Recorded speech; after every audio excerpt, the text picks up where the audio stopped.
Ayan, hello po. Magandang gabi. Magandang umaga dahil sa panig kayo ng mundo ha.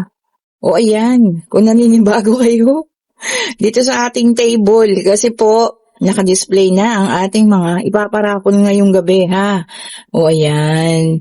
So mag-uumpisa ang ating raffle mamayang alas 9. Ayan, papakita ko sa inyo yung iba nandoon. Oh, ayun oh. May tatlo tayong ano dyan ha. Bath towel set. Tatawagin natin siyang paligo. Paligo showcase. Ayan ha. Ayan, may tatlo dyan. And then, meron po tayo ditong, ayan, yung dalawang free lady na hindi na-claim. Ayan, sa inyo na rin yan. And, meron tayo ditong 5. Ito, marami magkakagusto rito.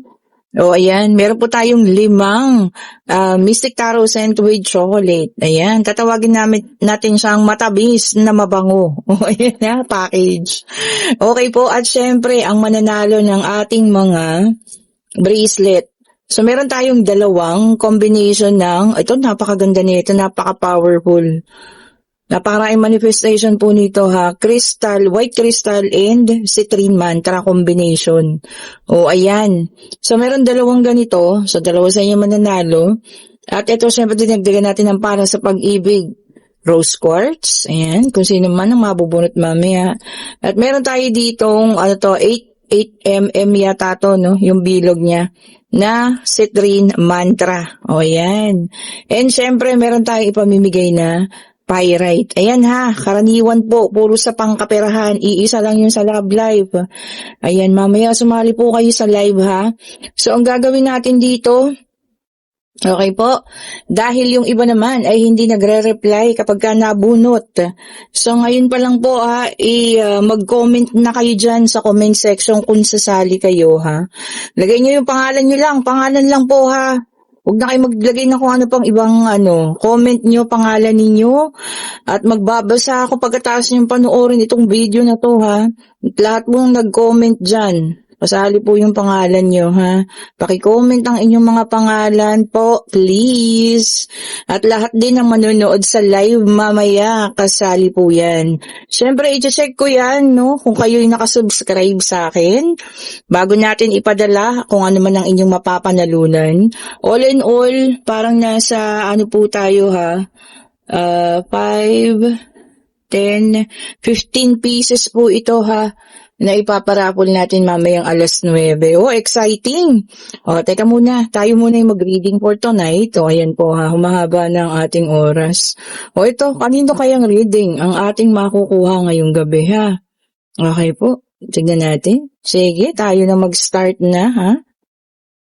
Sana yung magustuhan ninyo ha. Yung mabangong mabango package, paligo at pabango package, ayan. May kasamang 2 pabango yan, ayan. Tapos 2 packs ng chocolate, ayun. Kaya pala pabango. Tapos yung Mystic Taro Scent naman, ayan. May kasamang mga chocolate din po yan, ha. Oh, ako lahat nag-prepare niyan. Si Free Lady, ayan. Malaki kasi to, kaya wala nang kasamang chocolate yan, ha.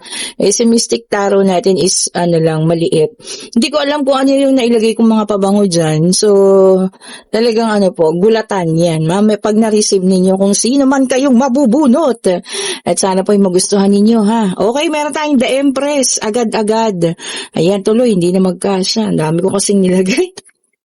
Okay lang po ba? Ayan ha. Teka lang, urong natin ng konti. Ayan, urong ko lang po muna ha. Nakita nyo naman na. O, diba?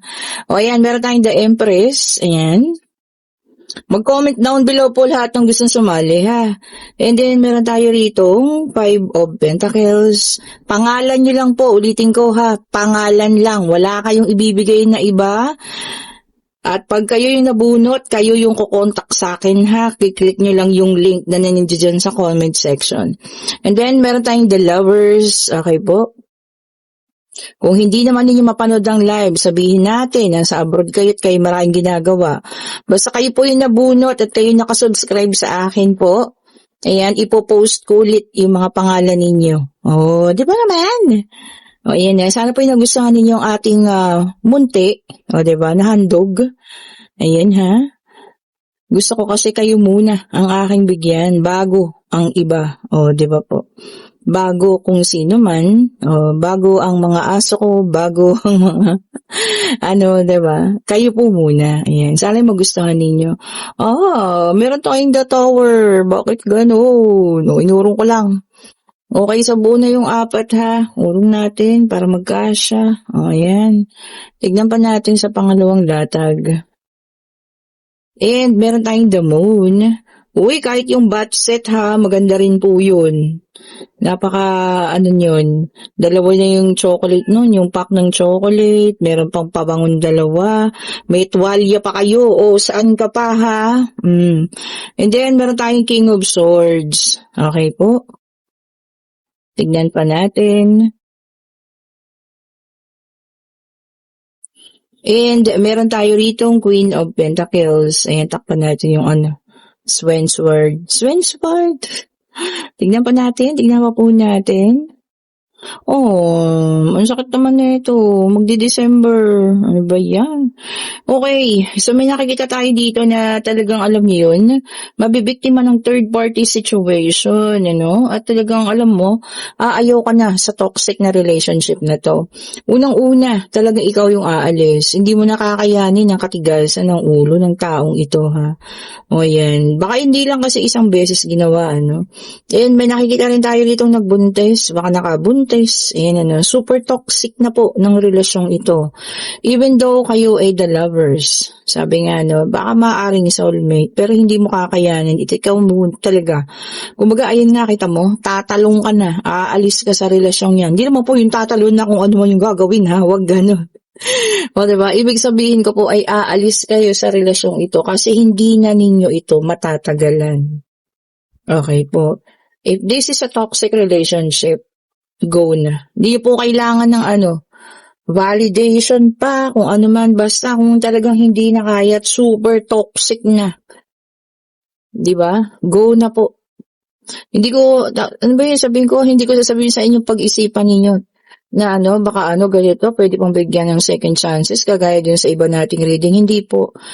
Pag nasasaktan na kayo ng emosyonal, ayan, kapag kayo po verbal na rin kung ano-ano na pinagsasasabi niyo sa inyo, hindi niyo na kailangan magstay po dyan. Hindi niyo deserve ang kahit na ano pong pananakit ng ibang tao. Kung magulang mo, okay, sabihan ka kung ano man. Okay lang yan, magulang mo, siya nagsilang sa'yo. Pero yung ibang tao, hindi po. Huwag niyong i-allow yung ibang tao na makapanakit po sa inyo, ha?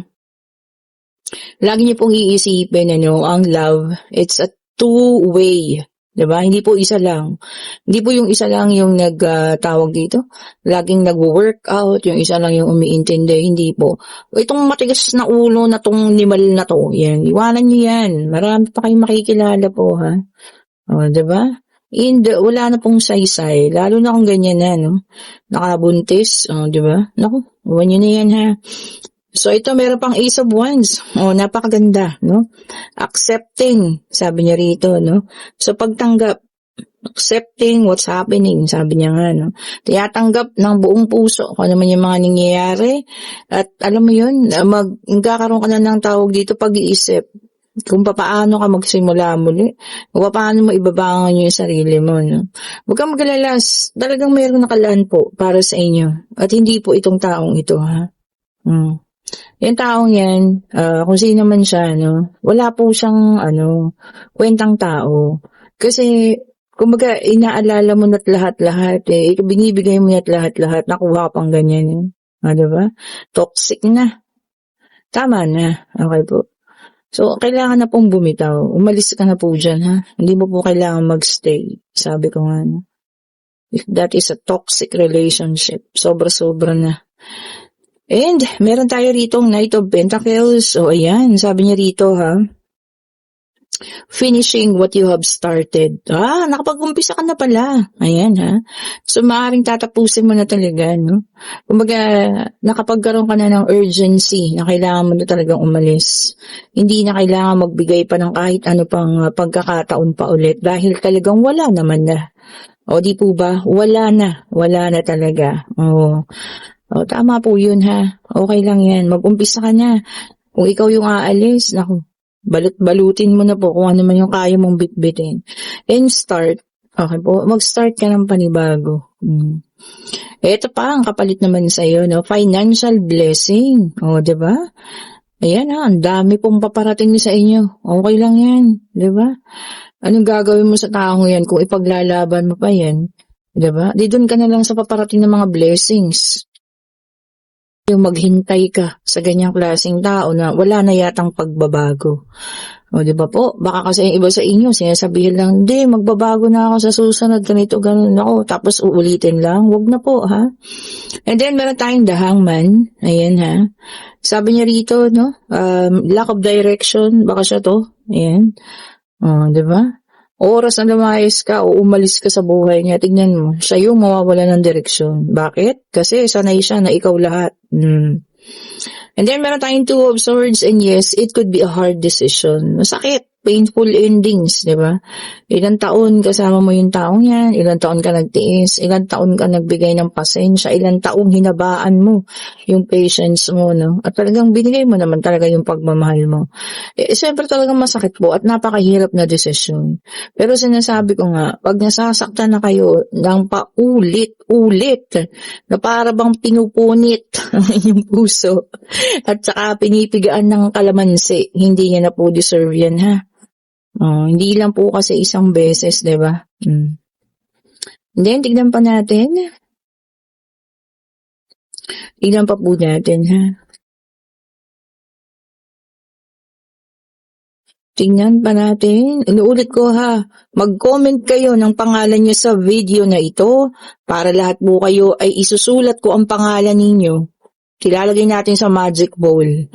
Ayan ha, binibigyan ko kayo hanggang alas 9 ng gabi. Charis. Basta po hanggang naka-live tayo at isinusulat ko yung mga pangalan ninyo sa papel. Kasi yung pag-electronic kasi po, yung iba hindi naman nila nakiklaim. So sayang, di ba? And then meron tayong 10 of Swords. So ayan ang sinasabi ko paulit-ulit na pala yun Hindi lang naman isang beses na Ano pa, magstay ka? Naku po, wag na po. Ano bang dapat gawin ko sa'yo para gumising ka? Nakikita mo na po yung katotohanan Pero alam ko, talagang nandoon ka na sa edge. Kumbaga talagang nandoon ka na sa dulo, no? Lahat na ibinigay mo naman na. Pero wala na. Diba? Toxic na. Go out. Sabi nga, malis ka po dyan. Marami pa po ang paparating sa'yo. Mag-growth ka. Magkakaroon ka ng sarili mong pagpapasya. Diba? Ito pa. And meron tayo ritong 4 of Cups. Okay po, magkakaroon ng regrets. Ayan ha. So, siyempre, tawag dito, hindi ikaw yan. Siyempre, siya yan. Diba? Once na umalis ka, sinong hindi magkakaroon ng kalungkutan na wala yung taong umaasikaso sa kanya? Diba? Gawain mo lahat. Haring-hari, reynang-reyna. Diba? Kung sino man siya ha. Sabi ko nga, no gender specification at hindi po lahat makaka-resonate ha. Okay po. Ito pa yung isa nating deck of cards. Tingnan natin. Ito para sa iba naman. Girls and boys selling lanterns on the street. Napakanta na naman. Wala po kasi na-excite lang ako. Kasi alam niyo yun, yung pakiramdam na, di ba, mapasaya ko man lang kayo kahit sa mamunting bagay. O di ba, nakakatuwa kaya yun. O di ba po? Parang pag namimigay ako ng tinapay kapag ako'y nagsisimba sa Quiapo. Alam niyo yun, tuwan-tuwa sila kahit maliit na yung isang tinapay lang, isang tubig, diba? Tapos, mo yun sa pakiramdam, napakasaya, no? And then, meron tayong King of Wands na reverse, fire sign, Aries, Leo, and Sagittarius. Ayan, ha? Naku po, sabi rito, expectation. Nag-expect ka ng masyado. Baka iba po, yung matanggap mo, wag naman ganun. Meron pang isa. Don't expect too much po, ha. Hayaan mo yung universe na mag-decide kung ano yung para sa iyo po. Diba? Kasi, minsan sa sobrang taas ang expectation natin, tapos iba naman nangyari. Naku, nagkakaroon ng kalungkutan. And meron tayong 10 of Wands sa fire sign, Aries, Leo, and Sagittarius. Fire sign din pala ulit. Okay, sabi niya rito, no? Keep going. Yan. Kahit ano pa po ang parating ha, just keep going. Go lang ng go. Makakaya, matatapusan, makakaalis kung ano man po ang mga pinagdadaanan sa ngayon ha. Okay po, just keep on going. Sa kagaya ng reading natin kayo ng umaga, no? Diba? Tables will turn. Diba? Paayon at aayon din sa iyong kapalaran. Huwag ka mag-alala. Four of Swords, air sign, Gemini, Libra, and Aquarius. Ayan. Naka-reverse, ha? Naku, meron talagang mga, nalulungkot sa ngayon, Baka maaring madami-dami ang magkakaroon ng alam niyo yan? Talagang hiwalayan or ang pangit talaga, alam niyo yun, lalo na yung festive yung pakiramdam mo tapos bibiglain ka ng taong ito, talagang walang puso yun. O diba, kung kailan magpapasko na dapat maging masaya kayo, tapos gaganunin ka, diba? Wala pong puso ang taong iyon, walang kaluluwa. 'Di ba? Kasi hindi ka man lang niya binigyan ng pagkakataon na sana maging masaya man lang yung Pasko at bagong taon mo. 'Di ba? Pwede naman pumili Di sana inuna niya na October pa lang, November. O 'di ba? Ngayon magdi-Disyembre tapos nakakaganyan, 'di ba? Lahat ng tao nagsasaya sa paligid mo. Tapos, ito, kagaya nito, makakaramdam ka ng kalungkutan. Ayun po ha, talagang for some of you, marulunod ng kalungkutan ngayon December. Hindi po, ibangon natin yung sarili natin ha. Maging masaya tayo. Sumama ka, mga lakwatsa, ganyan, reunions, gawin mong busy yung sarili mo para hindi mo po maisip ito. Lalo na kung ito na, paparating ng Disyembre, saka alam mo yun, babasagin at dudurugin ng taong to. Sobrang pain yun, di ba? Knight of Cups, water sign, Cancer, Scorpio, and Pisces. Okay po? Naka-reverse naman ito. Knight of Cups pa naman. Ayun po ha, sabi niya rito ha, unreliable. Tapos sabi niya rito, untrustworthy, hindi pa pagkakatiwalaan. Kung sino man ito, na lumalapit sa inyo, baka kung ano-ano sinasabi, huwag daw po tayong magtiwala agad, ha? Hindi pa natin lalong lubusang nakikilala po. Di ba? Kung sino man po yan, untrustworthy daw. Okay, tignan pa natin. Excited talaga ako para mamaya. Manood po kayo ha. Ayan. Ngayon pa lang mag-comment na kayo ng pangalan niyo ha sa comment section. Name lang po. Wala kayo ibang ilalagay ha. Pangalan lang. And then meron tayong Ace of Pentacles, Earth signs. Dito na ba ang lahat? Fire, water, air, and earth. So, andito na po lahat ng zodiac sign ha. Lumabas po lahat. Naku, naka-reverse ang ating Ace of Pentacles. Ayan. Sabi niyo rito, bad investment. Naku, baka may nakapag-invest sa inyo ng peke at hindi tunay ha. Naku, check niyo na po ngayon kung legit. Lalo na kung sa yung mga, tawag dyan? Networking kineme. Tignan niyo po sa SEC, Securities and Exchange Commission, kung yun po naka-registered. Tignan niyo po ha. And then meron tayong the strength fire sign ulit ito, Sabi niya rito, meron kayong inner strength, ayan, kalakasan dahil meron kayong ipo-focus na isang bagay. So, malalabas ang ating mga inner strength. Ano kaya yung ipo-focus ninyo? Po pwedeng pag-ayos ng sarili, di ba? Pagbangon muli, ayan, mga plano, panibagong plano. And then, lumabas ang ating the lovers. Kung meron maghihiwalayan, meron din namang makakahanap ng kanyang soulmate.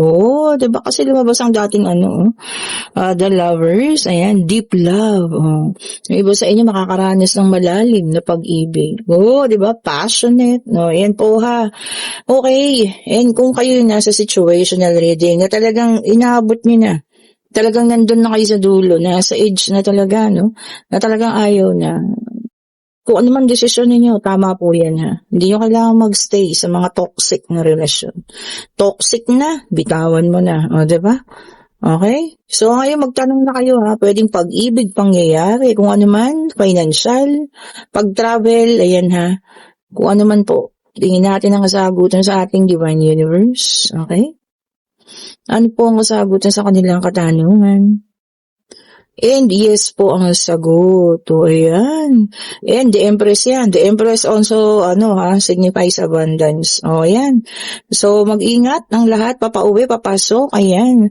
Sana po ay mabunot kayo, lahat ng mga nagsasabi nyo. Sana ako naman po. Sana ako din. Ganun. Sana lahat kayo, Sana po, para sa lahat po yan. And, sabi ko nga, mag-comment na kayo dito po sa video na to ng pangalan ninyo, ha. And then, after 30 minutes minutes pag-upload ko ng video nito, i-check ko at isusulat ko na yung mga pangalan ninyo sa papel. Ayan, syempre bibilutin natin yan at ilalagay natin sa ating cleansing bowl. O ayan, kasi sigurado maswerte kayo ha. Thank you so much for watching. Have a great evening. Stay safe po sa lahat ha. Antayin nyo ang ating live. Bye-bye po.